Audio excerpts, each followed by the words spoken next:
이 말씀 듣고 또 보고 부자는 천국에 들어가기 어렵다, 그러니까 나는 부자가 안 돼야지, 이 생각하면 안 됩니다. 어렵다는 거지 못 들어가는 건 아니잖아요, 그렇죠? 오늘 말씀에 보시게 되면 한 청년이 예수님께 찾아왔어요. 그리고 예수님께 질문합니다. 내가 어떻게 하면 영생을 얻을 수 있겠습니까? 예수님께 질문을 해요. 그때 예수님께서 계명을 지켜라, 그렇게 말씀하죠. 사실 저와 여러분 계명을 지키는 게 결코 쉽지가 않습니다. 한 가지만 예를 들면 10계명에 이런 말씀이 있죠. 거짓말하지 말라, 거짓정은 하지 말라. 사실 우리 이 말씀 알고 있고 이 계명을 다 알고 있으면서도 거짓말을 참 많이 합니다. 어떤 사람들은 거짓말을 밥 먹듯이 하는 사람도 있죠. 그런데 오늘 성경 말씀을 보면 예수님께서 이 청년에게 계명을 지키라, 그렇게 말씀하시니까 이 청년이 뭐라고 대답하느냐? 제가 다 지켰습니다. 정말 대단한 청년이죠. 거룩과 경건의 삶에 있어서 부족함이 없는 청년이라 그렇게 말할 수가 있습니다. 정말 하나님의 말씀에 부끄러움이 없는 사람 그렇게 많지 않죠. 삶의 자리에서 10계명을 지키며 살아간다, 정말 어렵습니다. 누군가가 나에게 당신은 계명을 다 지키면서 살고 있습니까? 라고 물을 때에 아주 자신감 있게 그렇다라고 말할 수 있는 사람이 그렇게 많지 않죠. 근데 지금 이 청년은 누구 앞에서 그렇다라고 대답을 하고 있느냐 하면 예수님 앞에서 그렇다고 대답을 하고 있는 거예요. 예수님은 우리의 마음의 상태를 다 아시는 분이십니다. 그 예수님 앞에서 제가 계명을 다 지켰습니다 라고 얘기할 정도면 이 청년의 신앙은 보통이 아니에요. 그래서 예수님께서 다시 한번 말씀해 주십니다. 계명을 지키는 건 정말 대단하다. 그러면 이제 너의 소유를 팔아서 가난한 자들에게 나누어 주고 그리고 와서 나를 따르라. 사실 우리가 성경 말씀을 보면 이게 더 쉬워요. 돈으로 해결할 수 있는 문제는 별 문제가 되지 않습니다. 살아가면서 저와 여러분이 돈이 많아서 돈으로 해결할 수 있는 문제라면 그건 정말 별 문제가 아니에요. 진짜 어려운 게 무엇인가 하면 돈으로 해결할 수 없는 문제가 진짜 어려운 겁니다.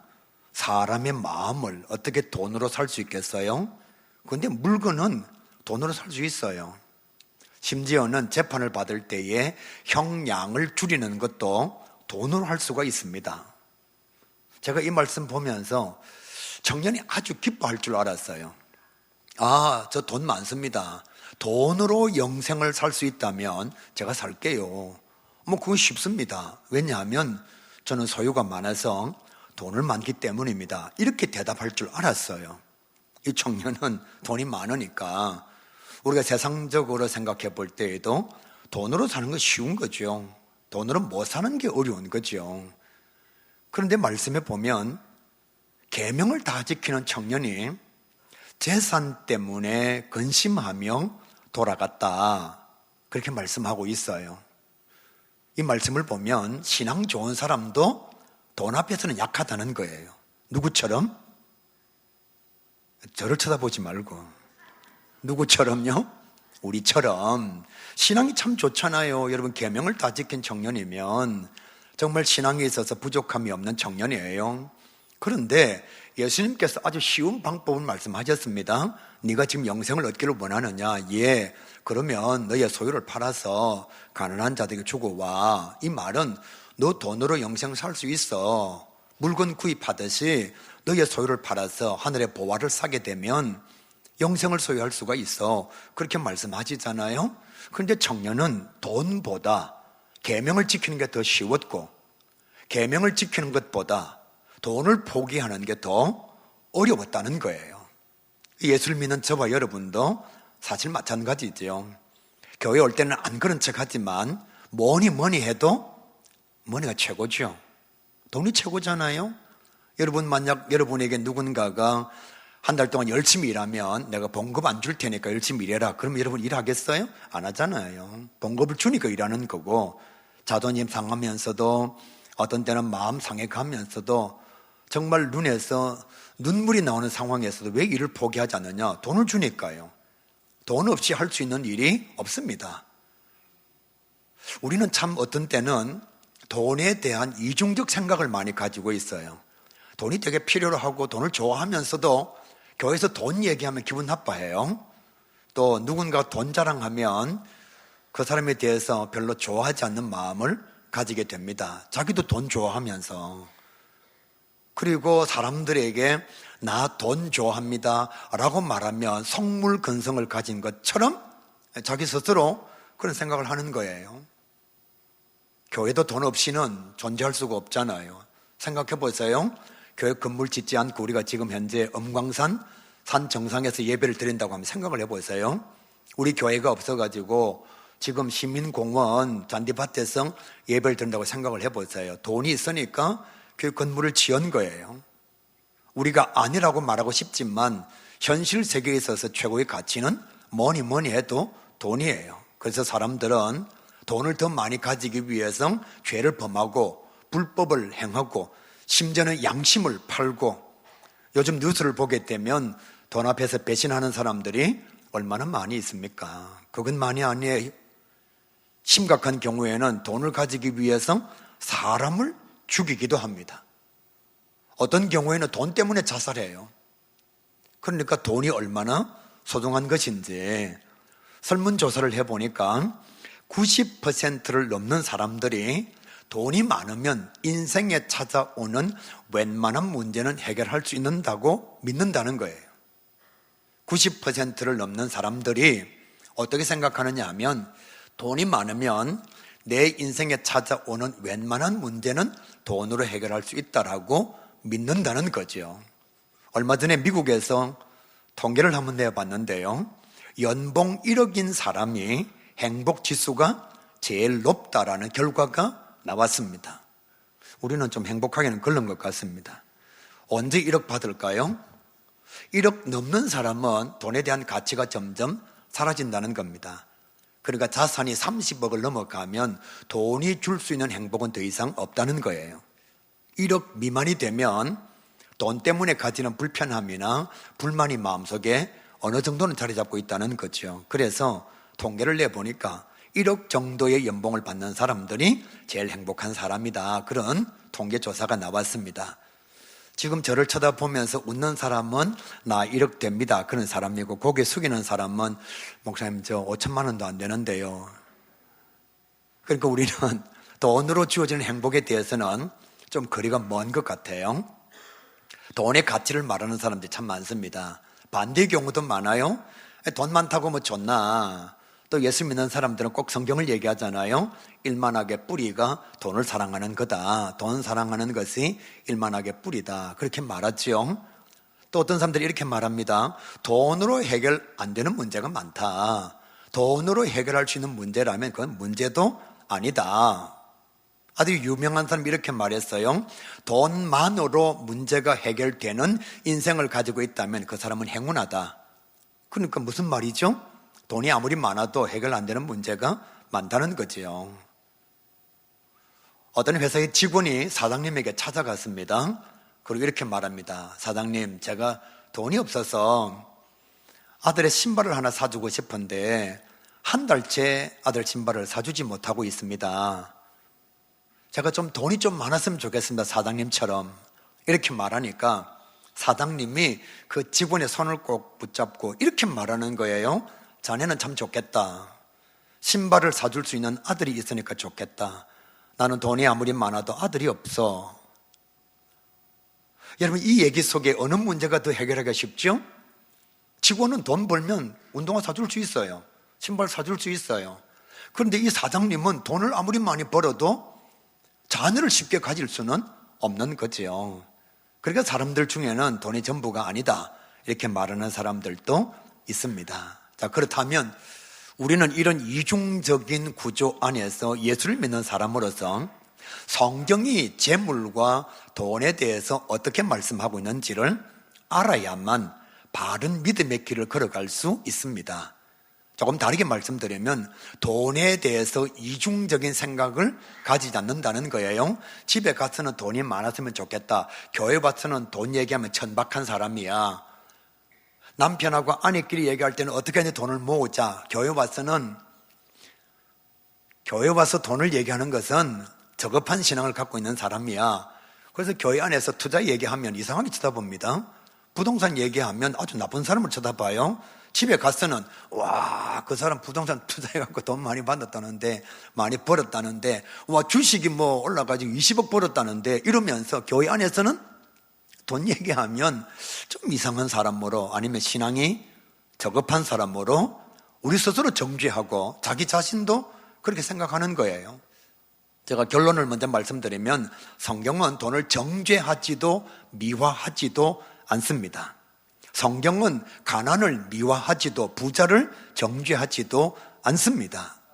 그러니까 돈에 대해서 성경은 죄라고 말하지 않는 거예요. 근데 우리 스스로가 꼭 마치 돈 얘기하면 아주 저급한 신앙을 가지고 있는 것처럼 착각을 하며 살아가는 거죠. 앞으로 우리 가야 교회는 교회한테 돈 얘기하십시오. 돈 중요하잖아요. 제가 이렇게 말씀드리는데도 에이 목사님 그래도 돈 얘기 어떻게 합니까? 하십시오 여러분. 돈이 필요한 시대에 살아가고 있고 예수 믿는 사람도 밥 안 먹고는 살 수가 없잖아요. 단기 선교를 가려고 해도 돈이 있어야 돼요. 제가 이제 가끔씩 청년들 단기 선교 갈 때에 기도만 열심히 하면 하나님께서 단기 선교비를 채워주신다, 이런 잘못된 신앙을 가지고 있는 사람들이 있어요.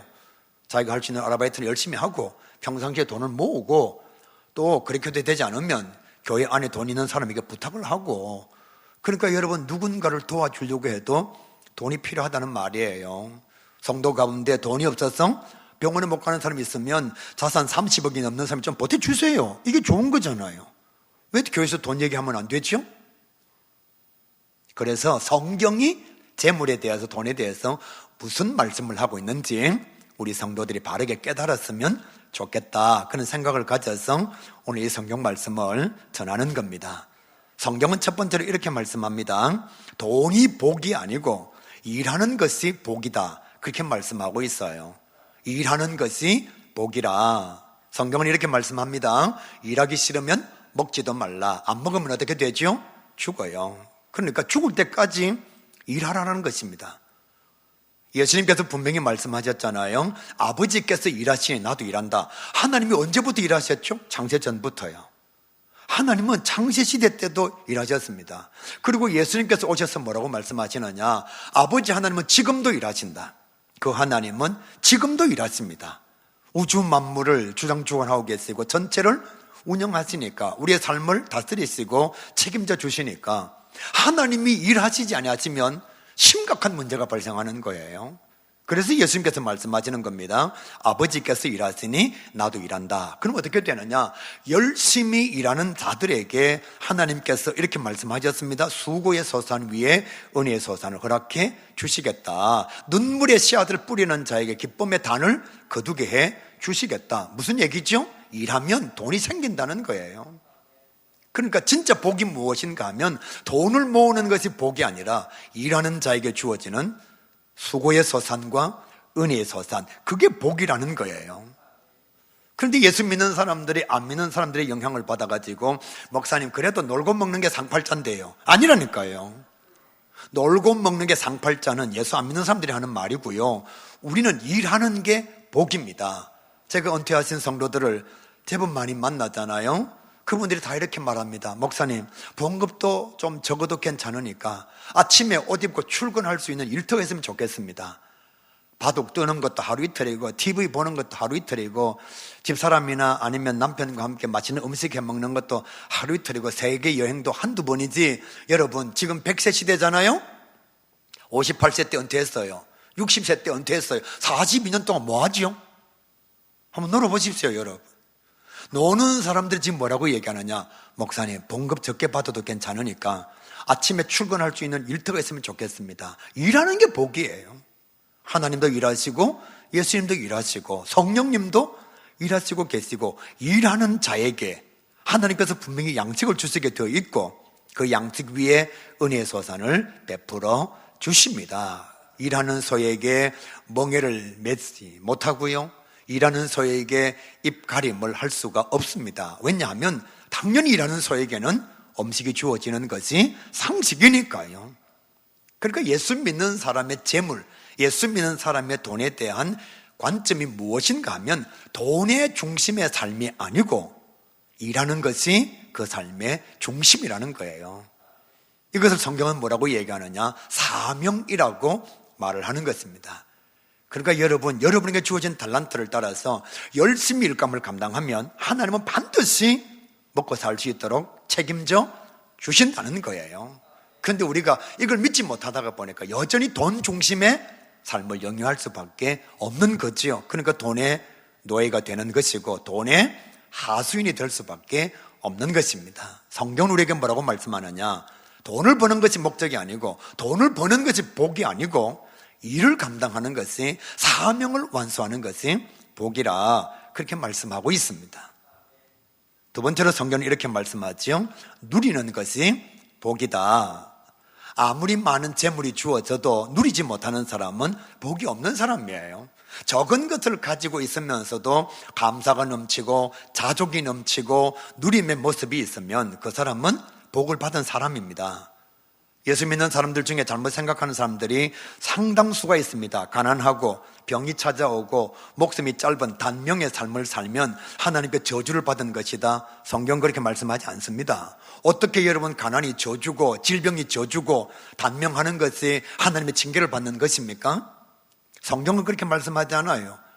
이런 생각을 가지고 있다가 보니까 예수 믿으면서 반대의 생각을 하고 있습니다. 부자가 되고 건강하고 출세하고 성공하고 남들보다 앞서가는 자들은 하나님께 복을 많이 받은 것처럼 교회 안에서도 그것이 간증거리가 되고 미화되는 대상이 된다는 거예요. 성경은 그렇게 말씀하지 않아요.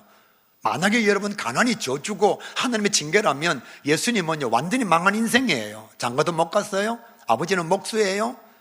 그리고 병자들, 가난한 자들, 창녀들하고 놀았습니다. 자녀도 없어요. 재산도 없어요. 머리 둘 곳이 없는 분이 예수님이셨습니다. 33살 때에 단명했어요. 그것도 비참하게 십자가에 달려 돌아가셨습니다. 이 가난이 저주인가요?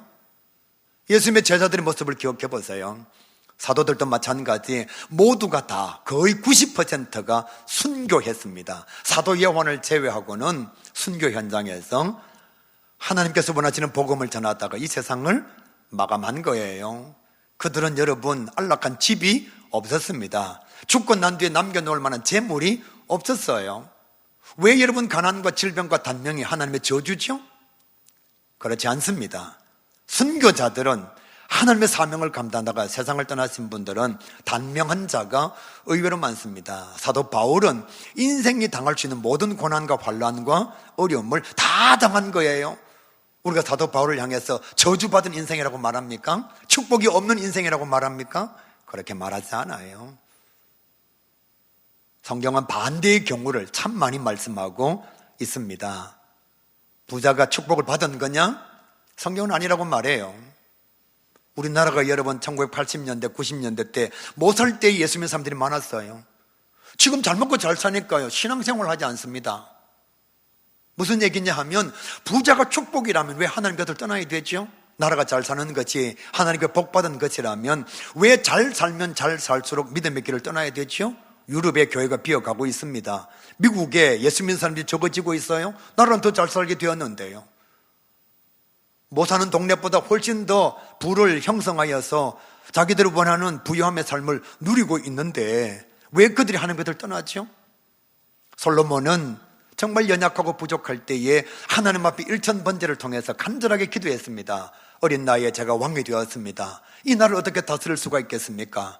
일천번제를 드릴 때에 하나님께서 솔로몬에게 묻잖아요. 내가 너에게 무엇을 줄꼬? 솔로몬이 대답합니다. 백성들을 다스리려면 지혜가 필요합니다. 하나님께서 지혜를 주셨습니다. 그리고 구하지 아니한 부귀영화도 주셨어요. 자, 그리고 난 뒤에 어떻게 되느냐? 나라는 부국강병해집니다. 솔로몬의 인기는 피크치에 올라가요. 많은 사람들이 솔로몬에게 지혜를 배우러 왔습니다. 신하들은 점점 많아졌어요. 부인이 1000명을 넘어가고 있습니다. 시를 3000수 이상 지었습니다. 그리고 한 나라에 아주 유능한 여왕이 지혜를 배우기 위해서 솔로몬이 찾아왔습니다. 성경은 이렇게 말씀합니다. 솔로몬이 그때에 우상 숭배하는 여자를 아내로 맞이하고 하나님을 섬기지 아니하고 자기 자신의 능력과 자기 자신의 지혜를 믿음으로 점점 믿음의 세계를 떠났다고 성경은 말씀하고 있어요. 부자가 되었는데 하나님께서 떠나죠? 하나님께서 하나님을 떠나라고 축복해 주셨나요? 그건 아니라는 거예요. 어리석은 부자의 모습을 기억해 보실래요? 그가 농사를 지어서 곡식을 엄청나게 많이 거두었습니다. 창고를 짓고 난 뒤에 거기에 곡식을 거두드리고 이렇게 말합니다. 내 영혼아 쉬고 먹고 마시고 즐기자. 그의 말 어디에도 하나님은 존재하지 않습니다. 부자가 되었는데 하나님이 없어요. 뭐라고 말하느냐? 쉬자. 이제 좀 쉬자. 먹자. 마시고 즐기자. 이 쉬, 먹, 마, 절 병이 현대인의 병이에요. 왜 요즘 사람들이 돈이 많이 필요하죠? 쉬려고요. 지금 우리나라의 휴일이 1년에 100일이 넘습니다. 그런데 주 4일째 근무하자고 합니다. 왜? 더 쉬겠다는 거예요. 더 쉬면 어떻게 되느냐? 더 많은 돈이 필요해요. 회사 일하러 가면 돈이 들어가지 않아요. 그런데 쉬면 돈 쓰러 가야 되거든요. 다 펜션이라든지 호텔이라든지 리조트를 찾아서 쉬러 갑니다. 두 번째 먹자죠. 저는 솔직히 여러분 먹방하는 사람들 이해가 안 돼요. 그걸 보는 사람들도 이해가 안 되고 그걸 보면서 뭐 별풍선을 보내고 좋아하고 뭐 도네이션하고 하는 사람 보면 제정신 아닌 것 같아요. 먹을 양식이 없어서 배 굶는 사람들이 얼마나 많은데 여러분 먹방은 뭐예요? 안 먹어도 되는 걸 먹는 거예요. 억지로 먹는 거예요. 많이 먹는 겁니다. 완전히 소비하는 거예요. 그걸 보면서 막 즐깁니다. 그러니까 어떻게 되느냐? 안 먹어도 될 음식들이 엄청나게 많이 사라져요. 이 먹방에 대해서 얘기하면 여러분도 충분히 공감하는데 여러분도 먹방하고 있거든요. 안 먹어도 되는 거 먹고 배불러 미치겠다, 배 터져 죽겠다 그러고 있잖아요. 적당히 먹으면 되는데 안 먹어도 되는데 그러니까 우리가 왜 돈이 필요하냐? 먹어야 되니까. 안 먹어도 되는 건 먹어야 되니까. 18만 원짜리 밥을 먹을 이유가 어디에 있어요? 그러니까 현대인들이 쉬고 먹자 이 병에 걸려 있는 거예요. 두 번째, 세 번째 마시자 쾌락이에요. 지금 현재 경제가 어려우니까 다른 것은 많이 팔리지 않는데 술은 더 많이 팔렸대요. 담배는 더 많이 팔렸대요. 무슨 얘기냐? 쾌락을 즐기는 일에는 사람들이 마음껏 돈을 투자를 한다는 거죠. 이 어리석은 부자가 지금 뭐라고 얘기하냐? 마시자, 취하자, 그리고 마지막에 즐기자, 엔조이하자. 요즘 사람들은 우리나라에서 노는 것으로 만족하지 못해서 꼭 외국으로 가서 놀아야 합니다. 그래서 인스타그램이라든지 또 아니면은 뭐 페이스북이라든지 아니면 트위터라든지 막 놀고 먹는 것, 허세 부리는 것, 사실은 집에 가면 때거리도 없으면서 온갖 것 다 찍어 올려요. 왜? 즐기는 모습을 보여주고 싶거든요. 여러분, 이 쉬먹마들 병 걸린 사람들에게 하나님은 그 어디에도 없습니다. 그러니까 어리석은 부자가 되었는데 하나님 없는 삶을 영위하는 거죠. 당자의 비유를 한번 보실래요? 아버지에게 당자가 이렇게 얘기합니다. 아버지 재산 주십시오. 만약에 우리 아들 같으면 저한테 그런 말 못해요. 왜? 줄 재산이 없으니까. 그런데 이 당자의 아버지는 아들에게 줄 재산이 있는 거예요. 그러니까 부유함이 오히려 아들을 엇나가게 만드는 거죠. 그 아들이 재산을 받아서 어디로 갔느냐? 타국으로 갔어. 성경 말씀에 의하면 먼 타국으로 아주 멀리 비행기 타고 갔다는 거잖아요. 거기 가서 뭘 하느냐? 장녀와 불량자들과 함께 먹고 마시고 놀게 됩니다. 돈이 없었으면 장녀가 안 오죠. 돈이 없었으면 불량자가 오지 않죠. 돈이 있으니까 날파리들이 주변에 기웃거리는 거예요. 자, 그러다가 시간이 지났습니다. 이 돈을 다 쓰고 이제 거지가 되었어요. 남의 집에 돼지를 치는 그런 막노동을 하게 된 거죠. 근데 우리가 성경 말씀을 가만히 보면 그때 이 아들이 남의 돈을 훔쳤느냐? 사람을 죽이면서 돈을 빼앗았느냐? 아니에요. 그러니까 이 아들은 근본적으로 악한 아들은 아닙니다. 돈을 위해서 사람을 죽이는 아들도 아니고 훔치는 아들도 아니에요. 여러분, 돈이 없다고 다 도둑질 하지는 않습니다. 돈이 없다고 사람을 위해하지는 않습니다. 결국 이 아들이 돈이 없어지니까 뭐라고 얘기하느냐? 아버지 집이 생각이 나서 내가 아버지 집으로 돌아가야겠다 결단하는 거죠. 간단하게 생각합시다. 이 가난이 저주인가요? 아버지에게로 돌아갈 수 있는 축복의 기회죠. 오히려 이 가난함 때문에 아들은 아버지 집으로 돌아오게 된 겁니다. 생각을 다시 한번 뒤틀어서 그 아들이 재산의 절반은 투자를 하고 부동산에 하든지 주식에 하든지 투자를 하고 절반은 장녀들과 불량자들과 먹고 놀았다. 그런데 이 주식 투자한 게 엄청나게 올라서 돈을 많이 벌었다. 부자가 되었다. 이 아들이 아버지한테로 갈까요? 안 갑니다. 계속 뭘 하느냐? 방탕의 삶을 영위할 수밖에 없는 거죠. 그러니까 성경은 누리는 것을 복이라고 말하는 것이지 돈이 많고 적다가 복이라고 말하지 않습니다. 아무리 많이 가지고 있어도 타락하는 곳에 사용하면 그건 죄악이에요. 없어도 감사와 자족과 만족이 있으면 그게 복이라는 거예요. 사랑하는 가요계 성도 여러분, 세상 사람들한테 속으면 안 돼요. 세상은 끊임없이 얘기합니다. 많은 게 좋다, 많은 게 좋다, 부자가 좋다. 성경은 아니라고 말씀합니다. 부자도 가난도 하나님께서 원하시는 것은 자기에게 주어진 분복을 누리는 것이 진정한 은혜라는 거예요.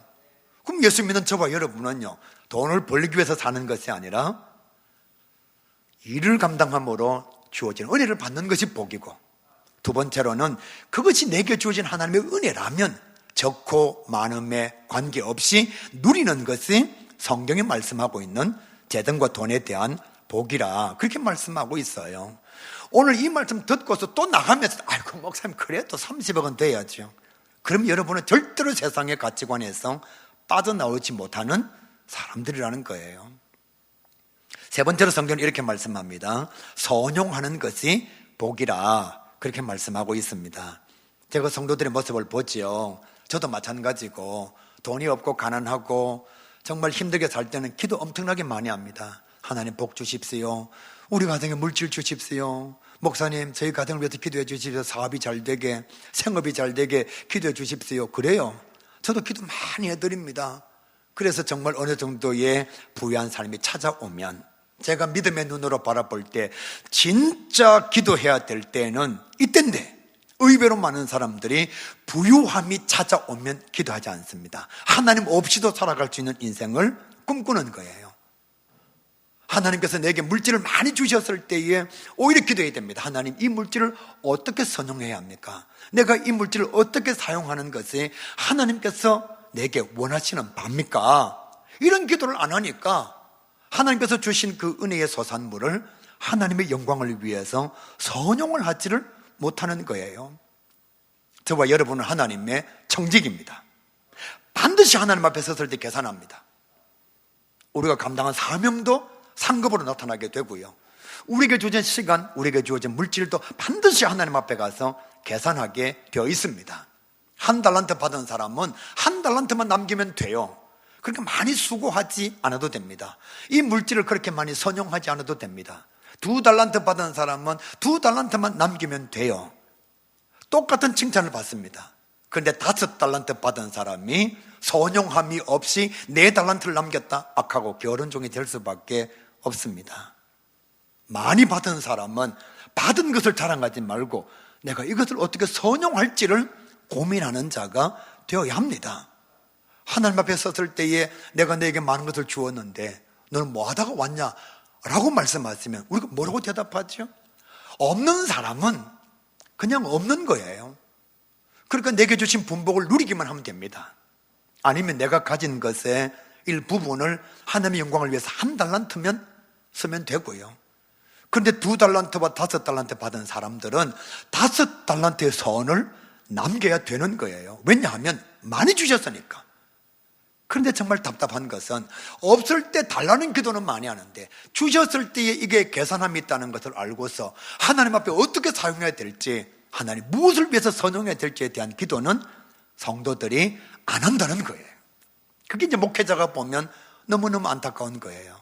하나님 앞에 가면 반드시 계산할 건데. 사랑하는 가요계 성도 여러분, 받는 것이 복이 아니고 선용하는 것이 복입니다. 왜냐하면 하나님이 계산하시기 때문이에요. 이렇게 말씀을 들으면서도 목사님 하나님 계산 안 할 건데요, 그런 사람은 또 살아있으면서 선용하지 않습니다. 아무리 하나님의 말씀이 들려도 귀가 열리지 않은 사람, 영안이 열리지 않는 사람은 하나님의 말씀이 마음속에 새겨지지 않습니다. 네 번째의 복이 무엇인가 하면 사용하는 것이 복입니다. 여러분 생각해 보세요. 하나님께서 왜 우리 아버지에게 물질을 많이 주지 아니하시고 나에게 물질을 많이 주셨을까? 한번 생각해 보세요. 하나님께서 왜 저분에게 물질을 많이 안 주시고 나에게 주셨을까? 하나님께서 저 장로님에게 물질을 많이 안 주시고 왜 나에게 주셨을까? 이유는 서라고 주신 거예요. 우리 아버지에게 안 주신 것은, 나에게 많이 주신 것은 나보고 그 재물을, 그 돈을 사용하라고 주신 거예요.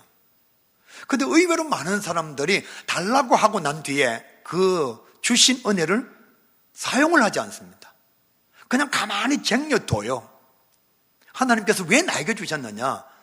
나로 하여금 그것을 사용하라고 주신 거거든요.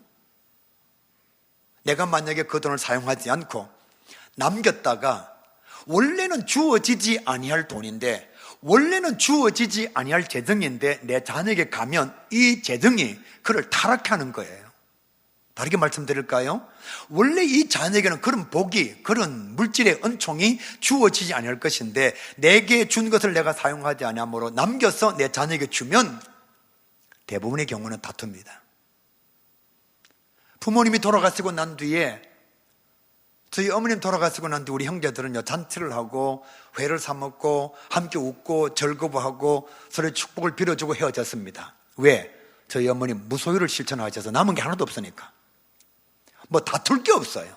근데 우리 교회만 해도 보십시오. 부모가 조금이라도 뭘 남겨주면 원래 이것은 하나님께서 나한테 쓰시라고 주신 것인데 내가 사용하지 않고 자녀에게 주니까 자녀들은 원래 이것을 받을 그런 재정이 아닌데, 그럼 어떻게 되느냐? 그거 가지고 다투기를 시작하는 거예요. 반대로 그럼 내 자녀에게 필요한 것은 누가 주시느냐? 하나님이 또 주시는 거예요. 하나님께서 또 그에게 합당하게 은혜를 베풀어 주시는 겁니다. 근데 우리가 내게 주신 것을 내가 사용하지 않는다는 거죠.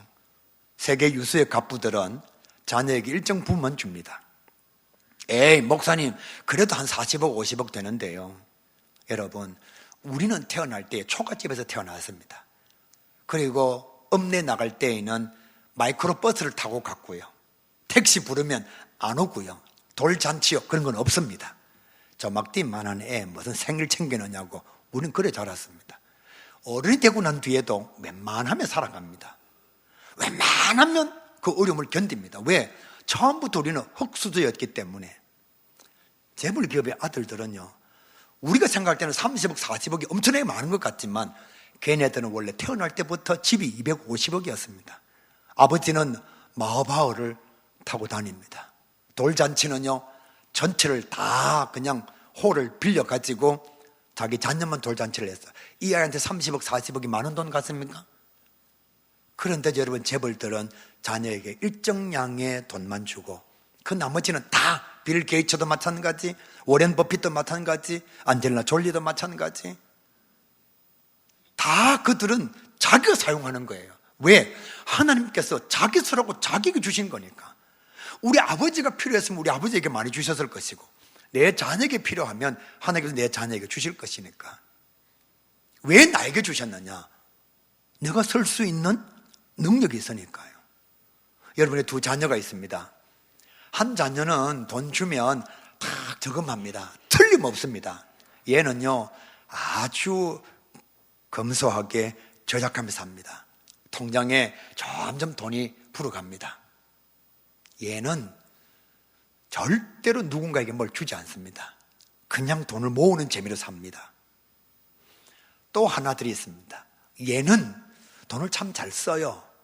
용돈을 주면 저금했다가 아버지 생일 때도 선물하고, 엄마 생일 때도 선물하고, 또 조카 돌 때에도 선물하고, 그리고 부모님 결혼 기념일 때도 선물하고, 그러면서도 어느 정도의 돈을 가지고 있습니다. 여러분이 돈이 아주 많은 부모라면 누구한테 돈을 주죠? 쓰는 자녀한테요. 그냥 통장에 가만히 놓고 그만 쳐다보고 부모님 생신도 모르고 결혼 기념일도 모르고 조카도 모르고 아무리 집안에 좋은 일이 있어도 땡겨 10원 안 쓰는 그 아들.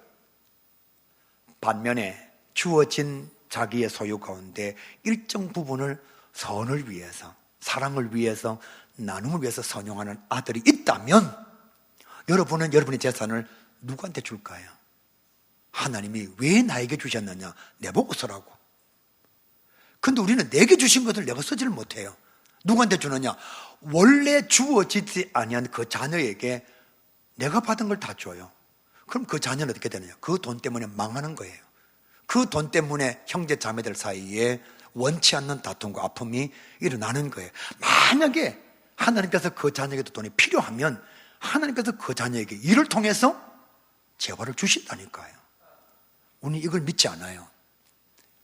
그러니까 일하는 게 복이 아니고 돈을 모으는 게 자꾸만 복이 되는 겁니다. 자녀가 일하면 수고의 소산 위에 은혜의 소산을 허락해 주시게 되어 있습니다. 마지막에 무엇이 복이냐 하면 소유로 보화를 사는 것이 복이라 그렇게 말씀하고 있습니다. 선을 행하되 잘 사용해야 된다는 거예요. 소유로 보화를 사는 것, 이 땅의 것으로 하늘의 보화를 사는 것이 진짜 복이라는 것입니다. 아나니아와 삽비라가 있습니다. 재산을 팔았습니다. 다른 사람들이 다 재산을 다 갖다 냅니다. 사도들 앞에. 왜냐하면 초대교회는 유무상통하는 교회니까 다 내놓습니다. 이 사람들도 다 내놓고 싶은데 돈이 아까운 거예요. 그러니까 반은 숨기고 반만 갖다 냈습니다. 그리고 성령을 속인 죄로 사랑과 믿음을 포기한 대가로 부부가 한날에 죽임을 당합니다. 차라리 안 팔면 됩니다. 그냥 자기 돈 갖고 있으면 돼요. 근데 괜히 자기는 돈의 메인이 인생이 아닌 것처럼, 자기는 신앙이 아주 좋은 것처럼 보이고 싶기는 보이고 싶고 돈은 아깝고, 그러니까 어떻게 하느냐? 반은 숨겨놓고 반을 가져가면서 다 가져왔다고 얘기합니다. 그 결과 부부가 한날에 죽임을 당해요. 브리스길라와 아굴라, 그들은 자기 자신에게 주어진 재물보다 나눔과 헌신을 선택합니다. 지금까지 설교할 때에 목사님들은 브리스길라와 아굴라를 얘기합니다. 왜? 그들은 하늘의 보화를 쌓았기 때문이에요. 나눔과 선행과 그리고 사랑의 모습으로 다른 사람들에게 베풀어 줌으로 약한 교회를 도와주기도 하고, 가난한 자들에게 음식을 주기도 하고, 또 사명을 감당하는 선교사에게 도움을 주기도 하고, 그렇게 자기 자신에게 주어진 소유를 사용하니까 지금 시간이 엄청나게 많이 지났음에도 불구하고 목회자들은 브리스길라와 아굴라 이름을 칭송하지 않을 수가 없는 거예요. 다윗은 재산이 정말 많았습니다. 왕이었어요. 그런데 그가 죽기 전에 자기 재산을 딱 정리해서 뭘 하느냐? 아들 솔로몬이 성전을 건축하는데 다 헌금을 합니다. 아들, 이거 넣어서 앞으로 돈이 많이 필요할 거야. 그 재산 싹 정리해가지고 아들한테 준 것이 아니라 재산을 싹 정리해가지고, 아들, 이 돈은 성전 건축하는 데 써야 돼. 그 돈이 192조입니다. 엄청나잖아요. 백성들과 함께.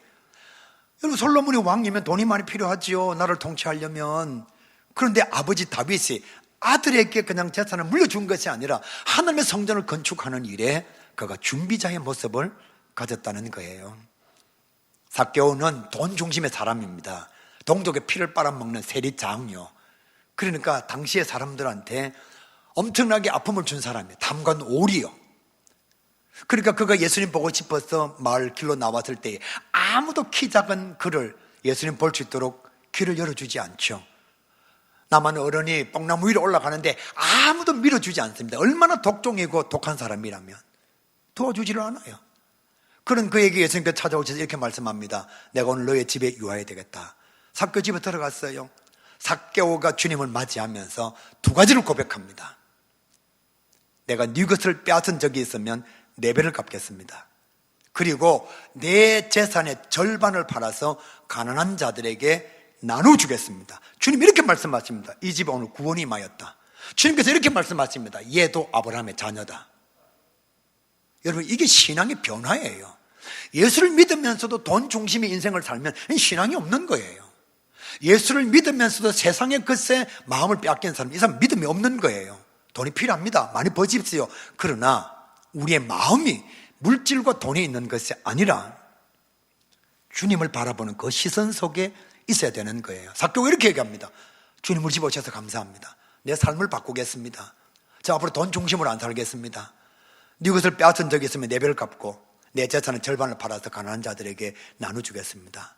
예수님 잘했다. 오늘 이 집에 구원이 임하였고 너도 아브라함의 자손이다. 아주 분명한 거죠. 세상의 것을 팔아서 하나님 나라의 보화를 사는 것, 이것이 진짜 복이라는 것입니다. 사랑하는 가교회 성도 여러분, 말씀이 길어졌습니다만은 저와 여러분, 내게 주신 하나님의 은혜를 내가 살아있는 동안에 이 세상의 것으로 하나님의 나라의 보화를 사는 지혜로운 주의 자녀가 꼭 될 수 있기를 주님의 이름으로 간절히 축복합니다.